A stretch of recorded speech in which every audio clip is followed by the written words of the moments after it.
Assalamualaikum warahmatullahi wabarakatuh. Welcome to my channel. Semoga channel ini bermanfaat buat kita semua.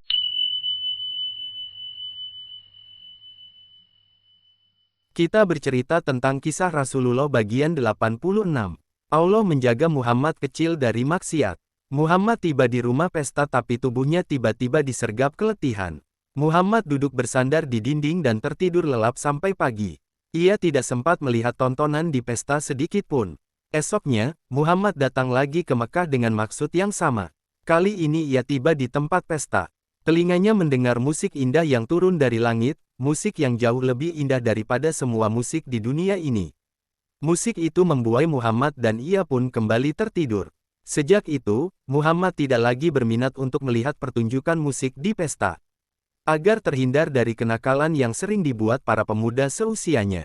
Akhlak Muhammad yang demikian baik selagi muda membuatnya disayang dan dipercaya semua orang hingga ia pun dijuluki Al-Amin artinya, yang dipercaya. Kita bercerita tentang kisah Rasulullah bagian 87.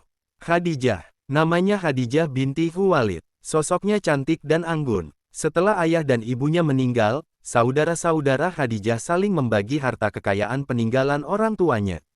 Namun, Khadijah sadar bahwa kekayaan dapat membuat orang hidup menganggur dan berfoya-foya. Dia dikaruniai kecerdasan yang luar biasa dan kekuatan sikap untuk mengatasi godaan harta. Maka dari itu, Khadijah pun memutuskan untuk membangun kekayaannya sendiri berbekal warisan orang tuanya. Tidak lama kemudian, Khadijah telah membuktikan bahwa kalaupun tidak mendapat harta warisan, dia mampu mendapatkan kekayaan itu dari hasil jerih payahnya sendiri. Dengan harta yang diperolehnya, Khadijah membantu orang-orang miskin, janda, anak-anak yatim, dan orang-orang cacat. Kita bercerita tentang kisah Rasulullah bagian 88. Akhlak Khadijah. Jika ada seorang gadis yang tidak mampu, Khadijah menikahkan dan memberi mas kawinnya. Khadijah lembut dan ramah. Walau menjadi pemimpin tertinggi dalam menjalankan bisnis keluarga sepeninggal ayahnya, dia juga mau menerima saran-saran orang lain.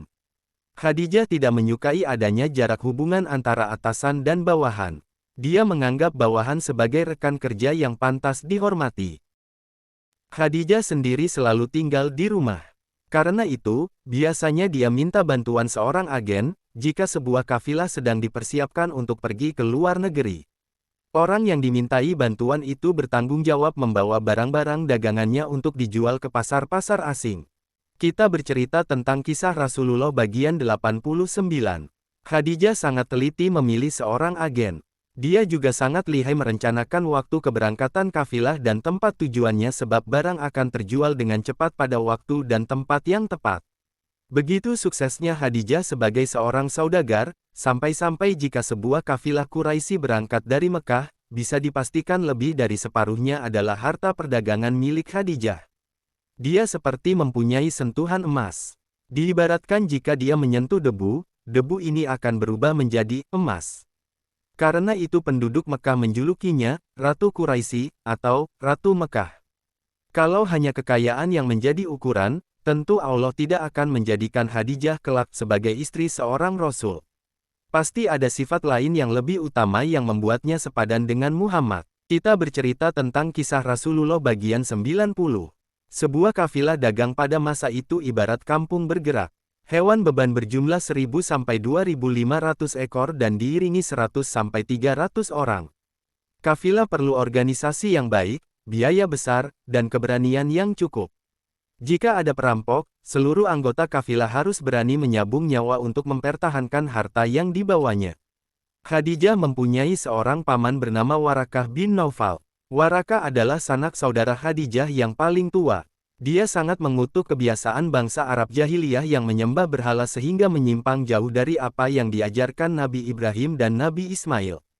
Warakah sendiri adalah hamba Allah yang setia dan lurus. Dia tidak pernah meminum minuman keras dan berjudi. Dia murah hati terhadap orang-orang miskin yang membutuhkan pertolongannya.